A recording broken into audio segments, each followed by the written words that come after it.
ఒక వ్యక్తిని దేవుడు వదిలేశాడనే దానికి రుజువు ఏంటి తెలుసా?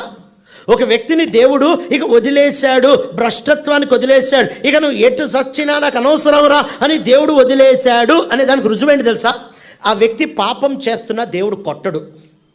ఎంత పాపం చేస్తున్నా, వ్యభిచారం చేయి, అఫేర్ పెట్టుకో, ఒక అమ్మాయి ఇంకో అమ్మాయి తాగుడు, అమ్మ నాన్న జోబుల్లోంచి డబ్బులు కొట్టేయడము, నువ్వు నా రకాలు ఏం చెయ్యి, ఆయన నిన్ను కొట్టడు, నిన్ను ఏమీ అండు. నువ్వు పాపం చేసుకుంటూ పోతూ ఉంటున్నా నీకు ఏమీ అవ్వదు.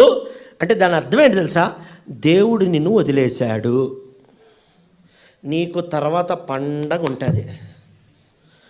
ఇప్పుడు దెబ్బలు పడ్డాయనుకో నీ బతుకు బాగుపడుతుంది. అబ్బాయిని మనకు దెబ్బలే పట్టలేదు, మన ఇష్టం వచ్చినట్టు తిరుగుతున్నట్టు ముందు ఉంటుంది. నీకు ఉగాది, సంక్రాంతి, క్రిస్మస్, రంజాన్ అన్నీ కలిపి ఉంటాయి. జాగ్రత్త. దేవుడు పాపం చేస్తున్న కొట్టకుండా వదిలేశాడంటే